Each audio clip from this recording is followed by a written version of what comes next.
Assalamualaikum warahmatullahi wabarakatuh. Selamat hari ini dan salam sejahtera untuk kita semuanya. Yang saya hormati, Bunda Tati Sugiarti selaku dosen pengampu mata kuliah Bina Bicara. Di sini saya Muhammad Zamroni, Fakultas Ilmu Pendidikan, Program Pendidikan Luar Biasa Universitas PGRI Argopuro Jember akan mempresentasikan tentang materi penanganan bicara untuk anak autis. Yang pertama, tentang autis. Pengertian autis. Pengertian autis adalah suatu gangguan yang umumnya dimulai dan dialami oleh seseorang pada masa kanak-kanak atau sering disebut juga sebagai infantile autism.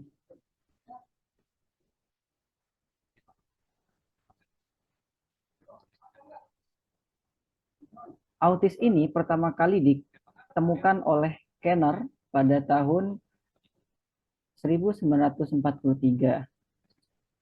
Kenner ini mendeskripsikan bahwasanya gangguan autis adalah sebagai ketidakmampuan untuk berinteraksi dengan orang lain.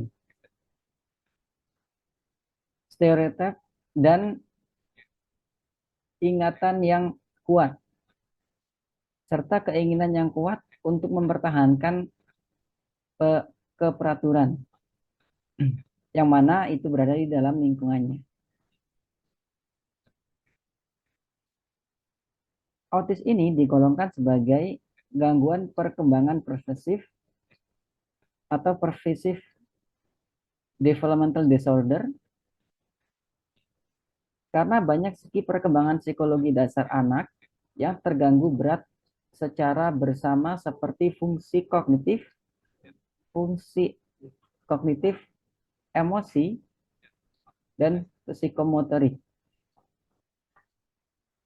Secara etimologis, kata autis berasal dari kata auto dan ism, yang mana auto ini adalah diri sendiri, sedangkan ism berarti suatu aliran atau paham. Dengan demikian, autis diartikan sebagai suatu paham yang hanya terkait pada dunianya sendiri. Perilakunya timbul semata-mata karena dorongan dari dalam dirinya sendiri, yang mana seakan-akan tidak peduli dengan stimulus-stimulus yang ada di luar yang datang dari orang lain. Menurut tadi, dalam bukunya menjelaskan bahwasanya autis adalah gangguan perkembangan neurologis berat yang berbahasa ditunjukkan dengan adanya penguasaan yang tertunda.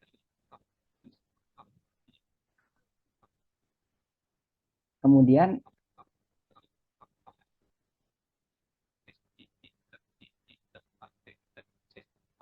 pembelian kalimat, adanya aktivitas bermain, dan adanya aktivitas bermain ataupun cara mempengaruhi seseorang untuk berkomunikasi dan berrelasi atau berhubungan dengan orang lain. Nah, ini memiliki gangguan pada interaksi sosial dan berkomunikasi dengan orang-orang yang ada di sekitar. Autis adalah gangguan perkembangan persuasif pada anak yang mana ini ditandai dengan adanya gangguan dan keterlambatan dalam bidang kognitif, bahasa, perilaku, komunikasi, dan interaksi sosial sesama manusia. Dengan adanya metode diagnosis ini, semakin berkembang jumlah penderita autis, yang mana ini sangat mengkhawatirkan karena sampai saat ini penyebab autis masih belum teratasi, yang mana ini sangat misterius dan menjadi bahan pertimbangan di antara para ahli dan dokter yang ada di dunia. Autis adalah gangguan yang dipengaruhi oleh multifaktorial, yang mana sejauh ini masih belum ditemukan kejelasan secara pasti mengenai penyebab dan faktor yang ditimbulkan oleh risikonya. Dalam keyakinan seperti ini, strategi pencegahan yang dilakukan belum terlalu optimal. Nah, dari beberapa penjelasan autis di atas yang dikemukakan oleh para pakar, dapat ditarik kesimpulan bahwasanya autis adalah kategori ketidakmampuan yang ditandai dengan adanya gangguan dalam komunikasi, interaksi sosial, dan perilaku emosi.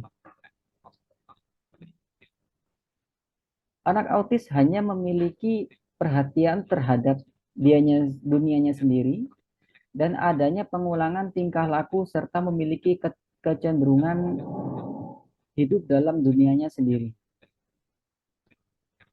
Sehingga hubungannya dengan orang lain ini sangatlah terganggu. Kemudian poin yang berikutnya adalah ciri-ciri autis. Yang pertama, kesulitan berinteraksi dengan orang lain. Nah, ini merupakan ciri yang paling utama karena anak autis notabene seperti yang kita tahu, anak autis hanya fokus pada dunianya sendiri. Nah, ini menyebabkan anak autis sangat, sangat sulit dalam berkomunikasi dan berinteraksi secara sosial. Yang kedua, hambatan berbicara dalam berkomunikasi. Nah, seperti yang kita tahu, anak autis sangat susah dalam mengucapkan kata-kata ataupun kalimat dalam melakukan hubungan interaksi sesama manusia. Anak autis hanya memberikan satu kata, yang mana kata itu diulang-ulang sehingga membuat lawan bicara yang di hadapannya merasa bingung.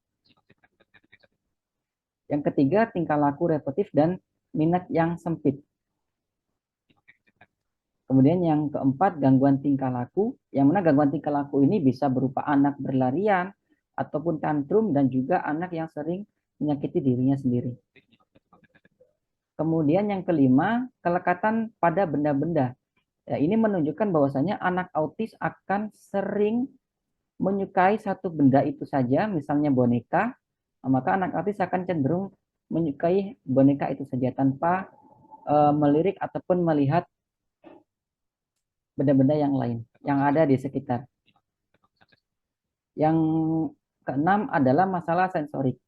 Nah, masalah sensorik pada anak autis ini juga perlu menjadi perhatian karena sensorik pada anak autis itu sendiri merupakan sebuah permasalahan yang harus ditangani, yang mana sensorik pada anak autis tersebut sangatlah sensitif. Kemudian yang ketujuh, perkembangan yang tidak seimbang. Yang kedelapan, kemunculan pada bayi. Nah, kemudian kita berlanjut pada faktor-faktor penyebab autis.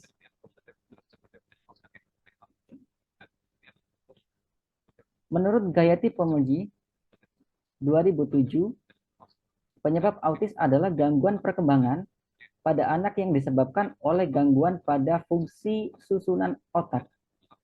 Penyebab utama dari gangguan ini adalah sangat sulit dalam menebak, yang mana ini masih terus diselidiki oleh para ahli.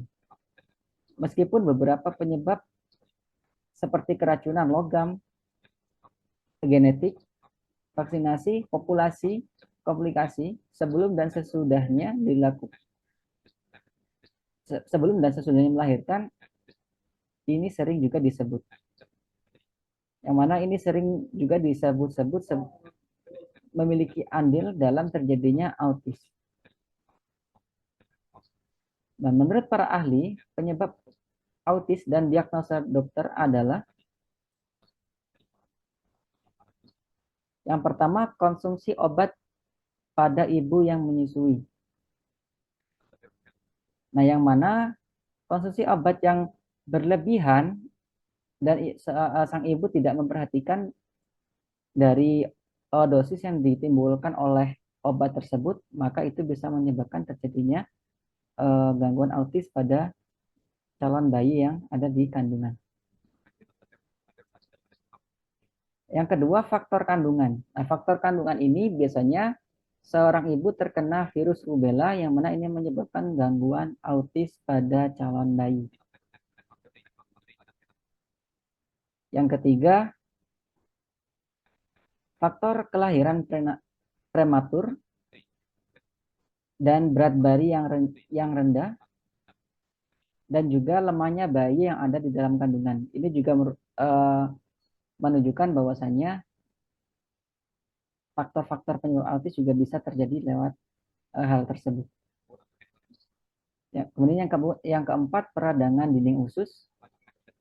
Yang kelima, faktor genetik. Nah, faktor genetik ini maksudnya adalah faktor yang berdasarkan turunan atau keturunan dari orang tua sebelumnya.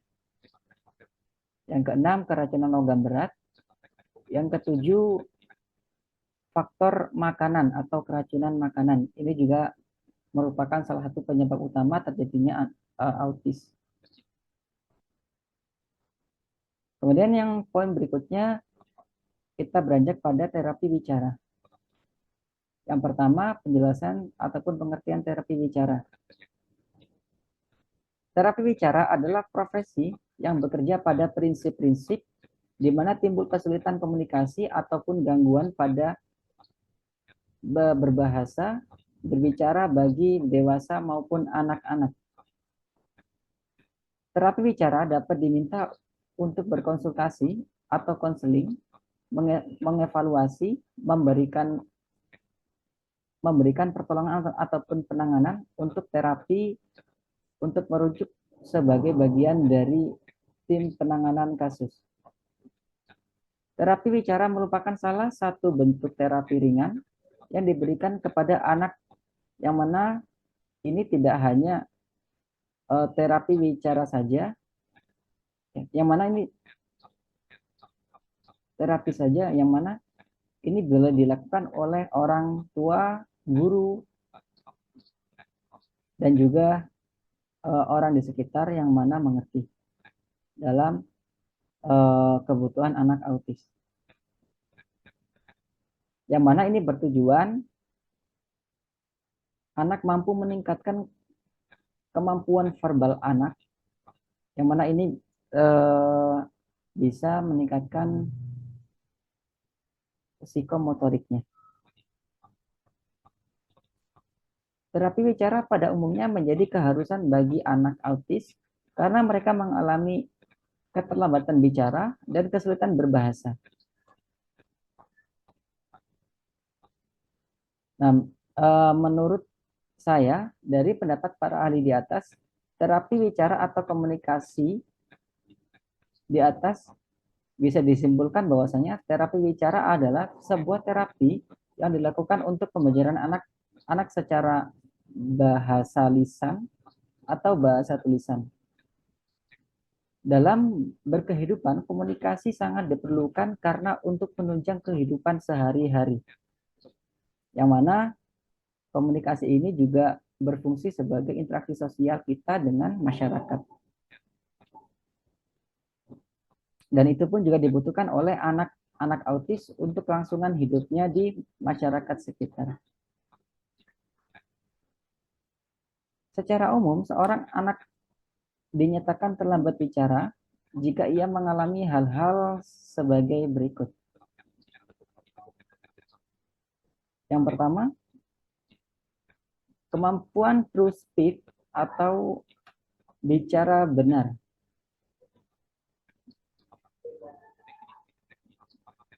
Yang kedua, ada penyimpangan bunyi, suku kata-kata,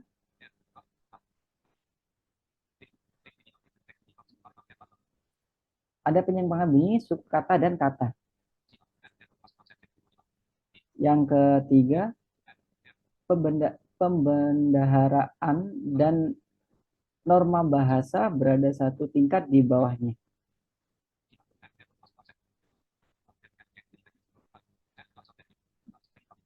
Kemudian kita beranjak ke poin yang berikutnya, yaitu strategi terapi wicara.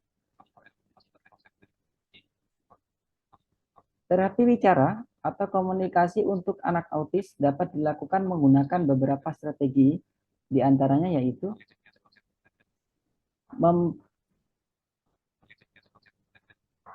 menggunakan kata yang singkat sambil memperlihatkan sebuah benda yang konkret.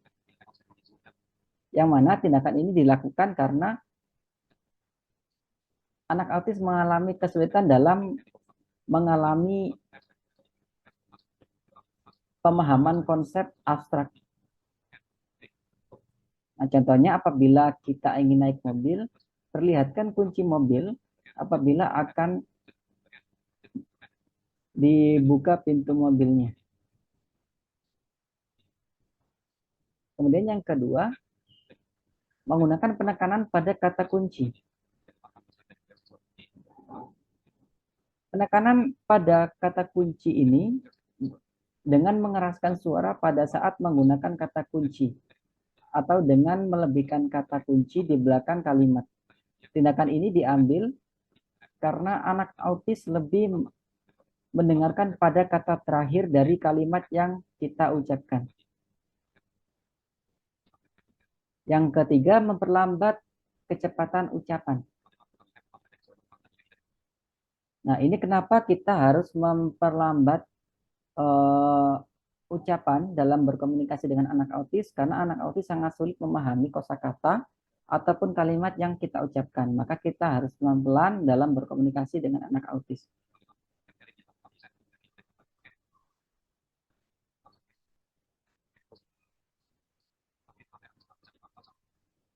Nah, pada perkembangan dan juga pelaksanaan terapi bicara, kita juga harus menekankan perkembangan emosi seperti contoh perkembangan komunikasi yang ditandai dengan gerakan. Nah, contohnya ketika anak menunjukkan sepatu yang baru, maka kita sambut dengan menggunakan ekspresi yang bahagia dan menggunakan gerakan-gerakan yang takjub. Nah, terapi bicara ini ditujukan untuk membantu anak-anak mengucapkan kata-kata dan akhirnya berbicara yang benar. Pada anak autis sebenarnya yang lebih penting adalah komunikasi, yang mana ini bukan hanya sekedar bicara, akan tetapi juga memperhatikan dari kemampuan anak itu sendiri. Nah, yang berikutnya langkah-langkah pelaksanaan terapi bicara.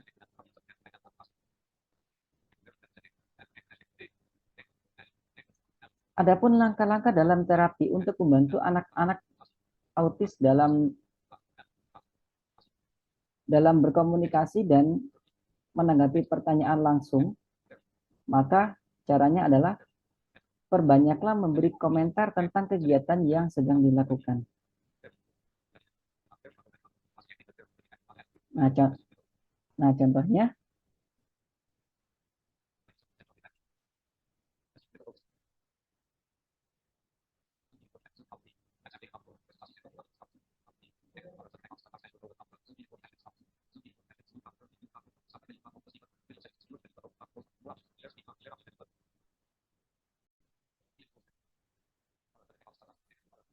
nah yang pertama ini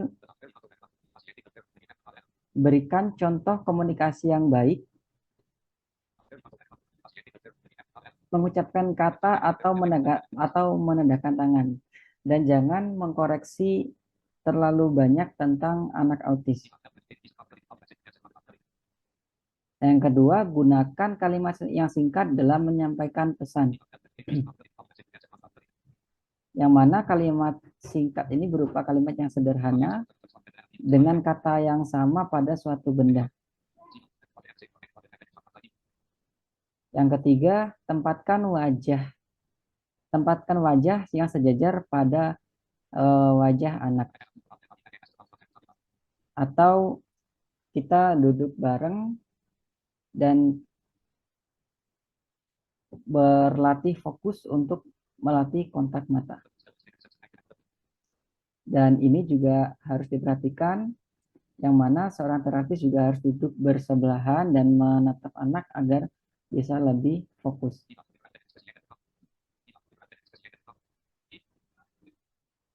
Yang keempat, berbicaralah dengan ekspresi yang menarik, yang mana nadanya, suaranya tidak terlalu tinggi, dan ucapkan kata-kata dengan jelas dan tidak terlalu cepat.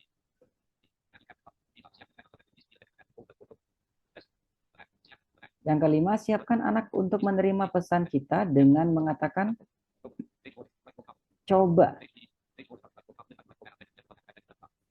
coba dengarkan ibu, atau coba ambil bola itu.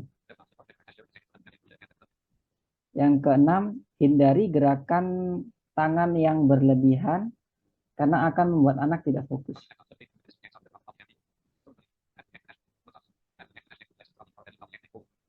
Nah, adapun langkah-langkah pelaksanaan terapi bicara yang lain menurut beberapa para ahli yang sudah saya kutip adalah satu, pembentukan kepatuhan. Yang mana pembentukan kepatuhan ini kita melatih anak untuk disiplin melakukan perintah yang kita berikan. Yang mana ketika anak senang berdiri, maka kita melakukan instruksi duduk, begitupun sebaliknya. Nah, tetapi ini perlu diingat juga bahwasanya instruksi di atas harus dilakukan step by step, yaitu tidak boleh secara bersamaan, harus bergantian. Yang kedua, pembentukan kontak mata. Nah, pembentukan kontak mata ini sangat penting bagi anak autis karena anak autis sendiri sangat berkesulitan dalam melakukan kontak mata kepada lawan bicaranya. Yang ketiga, mengajarkan kemampuan menirukan.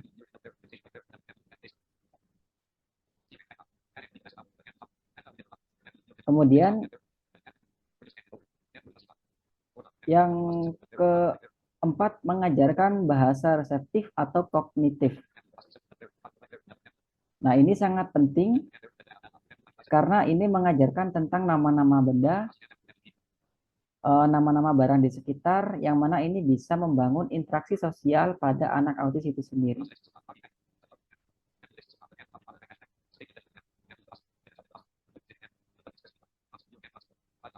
Kemudian yang kelima, mengajarkan kemampuan akademik. Perlu dipahami bahwasannya kemampuan akademik seseorang sangat bergantung pada tingkat IQ ataupun kecerdasannya. Pada anak autis ini, secara statistik diketahui jumlah anak yang memiliki IQ normal di atas hanya sekitar 35%. Sisanya 65% yang mana ini memiliki IQ di bawah normal. Nah, di sisi lain, kemampuan emosional tampaknya juga berpengaruh pada hal sosialisasi. Anak dengan IQ tinggi akan lebih berhasil dalam hidupnya daripada anak dengan IQ yang tinggi. Yang keenam, mengajarkan kemampuan membantu dirinya sendiri. Nah, ini bertujuan untuk memberikan suatu terapi agar bisa membuat anak bisa lebih mandiri, tidak tergantung dengan orang tua ataupun orang di sekitar. Yang mana ini mandiri dalam artian mampu melakukan aktivitas secara mandiri, baik itu makan, cuci tangan, kemudian mandi, dan lain-lain. Selain itu juga buang air besar, buang air kecil, kemudian melipat baju, dan melipat kaos kaki, serta kegiatan-kegiatan yang lainnya.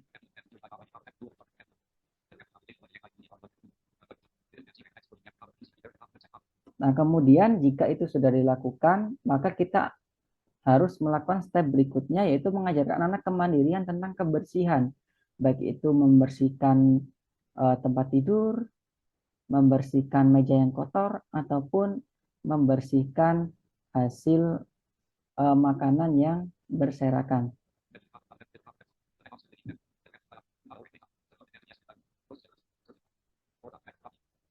Kemudian di poin yang berikutnya kita beranjak pada macam-macam terapi. Yang pertama adalah Apply Behavior Analysis atau terapi ABA. Terapi ini dilaksanakan melalui proses belajar, yang mana terapi perilaku ini bertujuan mengubah perilaku anak yang tidak diinginkan. Pelaksanaan terapi perilaku ini sebagai berikut. Yang pertama, mengurangi perilaku yang berlebihan, seperti berteriak, melukai diri sendiri, menggigit, dan lain-lain. Yang mana itu dilakukan karena tidak bermanfaat. Yang kedua, memunculkan perilaku yang masih belum bisa dilakukan atau berkekurangan, seperti belum bisa bicara, belum merespon apabila diajak bicara, kontak mata yang kurang, tidak mempunyai inisiatif, tidak bisa berintegrasi dengan lingkungan, dan kurang mampu bersosialisasi di lingkungan sekitar. Kemudian yang kedua, terapi sensori integrasi. Sensori integrasi adalah suatu proses neurologi yang terjadi pada susunan saraf pusat untuk mengatur informasi yang diterima manusia dari tubuh dan lingkungan sekitar. Informasi ini diproses untuk digunakan dalam kehidupan sehari-hari. Anak-anak autis ini memiliki disfungsi sensori integrasi sehingga sensorinya tidak secara normal. Adapun ciri-ciri anak autis yang memiliki disfungsi sensori adalah sebagai berikut. Yang pertama,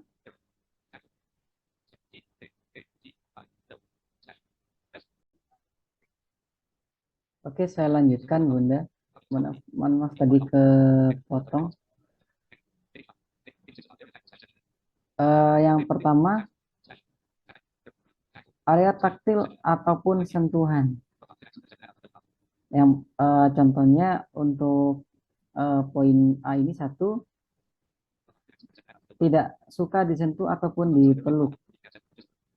Yang kedua, sering marah jika berada di dalam kerumunan dan cenderung menarik diri dari orang lain.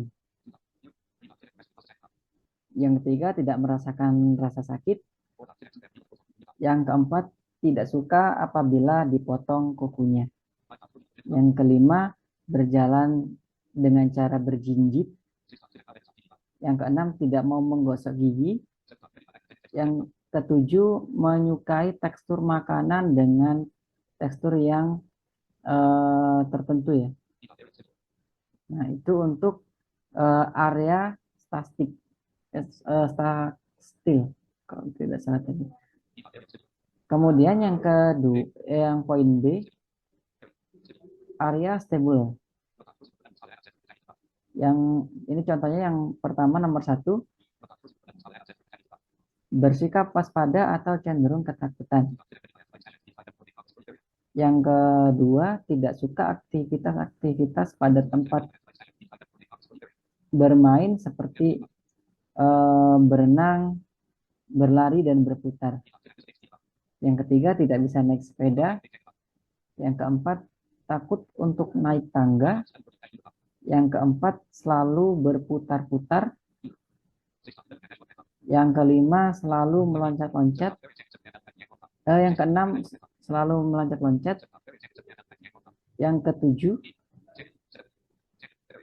berlarian sangat cepat dan dalam waktu yang sangat lama.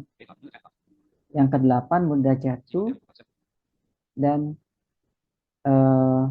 yang terakhir yaitu sangat sulit dalam menerima informasi dan komunikasi. Nah, yang berikutnya, area proprioceptif.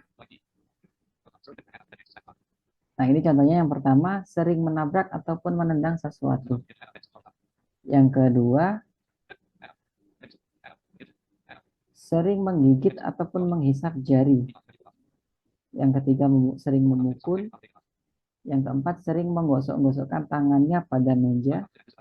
Yang kelima, tidak bisa diam.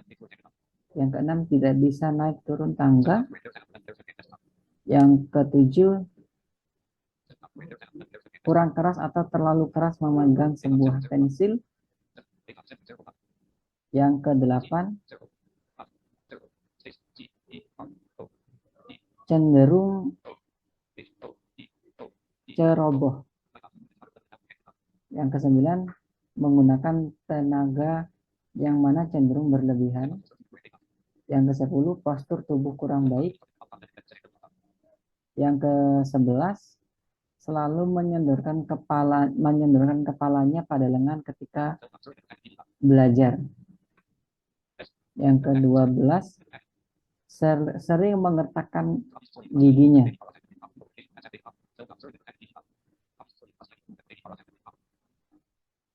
Nah, kemudian yang berikutnya, terapi sensori integrasi ini bertujuan memperbaiki cara otak menerima ataupun mengatur dan memproses semua informasi yang ditangkap oleh sensori, yang mana ini diterima oleh panca indera, khususnya indera keseimbangan. Nah, terapi ini dilakukan melalui aktivitas fisik yang terarah sehingga menimbulkan respon yang adaptif dan semakin kompleks. Dengan demikian, efisiensi otak akan semakin meningkat. Nah, yang ketiga, terapi wicara atau komunikasi. Nah, terapi wicara atau komunikasi ini dilakukan untuk melatih komunikasi anak dalam melakukan interaksi sosial dengan orang lain. Yang keempat, terapi visual, yang mana terapi visual ini biasanya dilakukan secara bersamaan dengan terapi komunikasi. Hal ini karena sebagian besar anak autis mampu belajar komunikasi dengan baik apabila dengan menggunakan visual ataupun penglihatan. Komunikasi yang menggunakan visualisasi ini mempunyai beberapa kelebihan, diantaranya yaitu anak bisa berkomunikasi selayaknya, maaf saya ulangi, anak bisa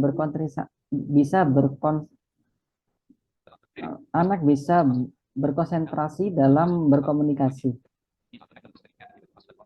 Yang kedua, anak lebih bisa menyerap informasi. Yang ketiga, anak bisa mengerti pilihan. Yang keempat, anak bisa memahami pilihan-pilihan yang dilakukan, dan lain-lain. Kemudian yang berikutnya, terapi bermain. Nah, terapi bermain ini dilakukan pada anak autis untuk memperkaya bermain-main. Nah, terapi ini lebih terarah pada terapi yang sukanya bermain-main sesuatu, yang mana ini banyak unsur bersenang-senang, yang mana bersenang-senang di sini bukan berarti cara bermain yang seperti anak normal, akan tetapi cara bermain khusus untuk anak autis yang disesuaikan dengan kebutuhan dan kecerdasan anak autis itu sendiri.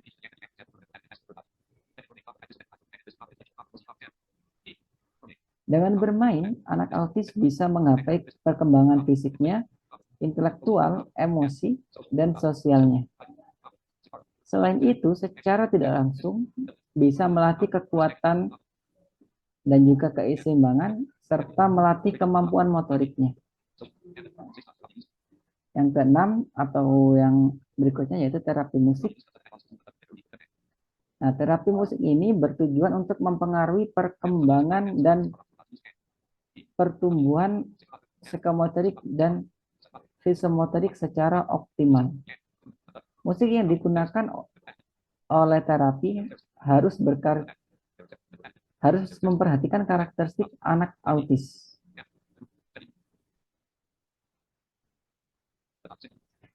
Nah, mungkin hanya itu materi yang bisa saya sampaikan. Kemudian kita akan mencoba untuk memberikan kesimpulan dari materi yang telah yang telah dijelaskan.